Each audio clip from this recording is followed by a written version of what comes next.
I got home earlier than usual that day. Rain fell softly, the kind that turns a world gray and quiet, as if time itself has slowed down just for you. But when I slid my key into the front door, it wouldn't turn. I tried again, harder this time. The metal scraped, resisted, refused. At first, I didn't feel afraid, just puzzled. Then something colder crept in. My son's bike rested against the wall, beads of rain dripping down its frame. His helmet still hung from the handlebars. He never left it there. "Ryan," I called out. No reply. The silence that followed wasn't normal. It felt intentional, like someone had switched the life out of the house. I knocked, shouted his name again.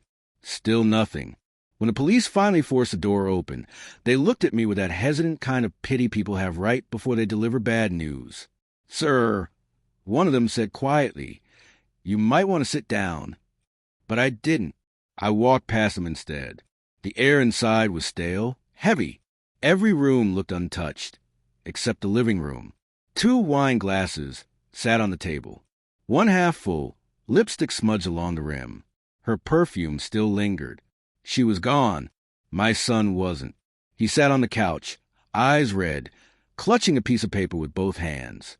When I reached for it, his small fingers trembled as he let go. "She said she's sorry," he whispered. "She said not to hate her." The handwriting was hers, but the tone, it wasn't. "I didn't want you to find out like this," it began. "But I can't keep pretending. You were a good husband, a good father, but you were never his father." The words didn't strike me all at once. They sank in slow, sharp, like glass under skin. Not his father. For a moment, I couldn't move, couldn't breathe. Ryan stared at me, waiting for an explanation I didn't have. "Go to your room," I told him softly. He obeyed.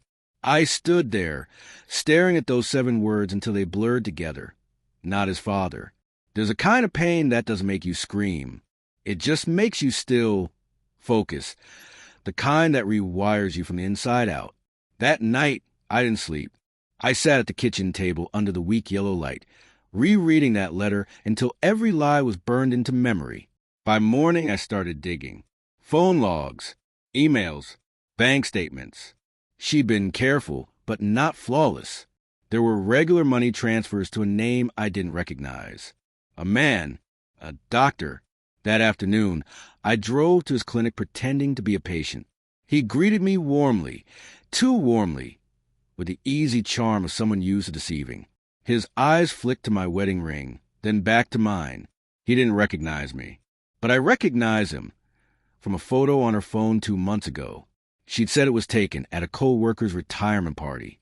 He smiled then, the same smile from the photo, the same smile my son had. That's when it hit me. She hadn't left me. She'd run to him, but she'd misjudged silence. I didn't confront her right away. I waited.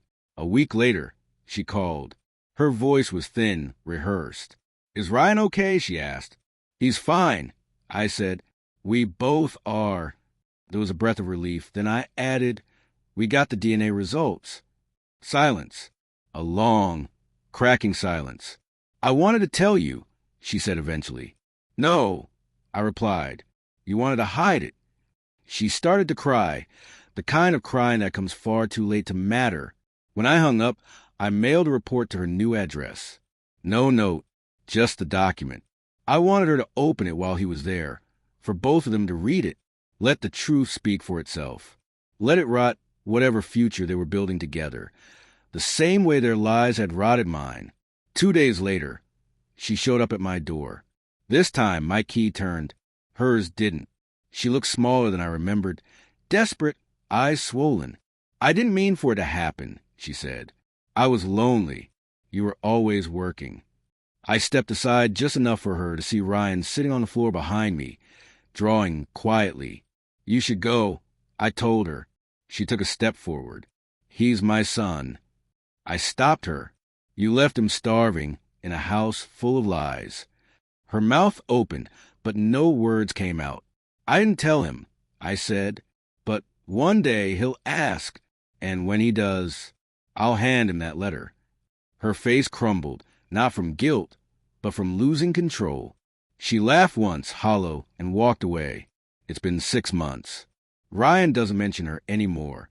He just says goodnight and sleeps through the storms. The lock's been changed. The house feels quiet again, honest, even.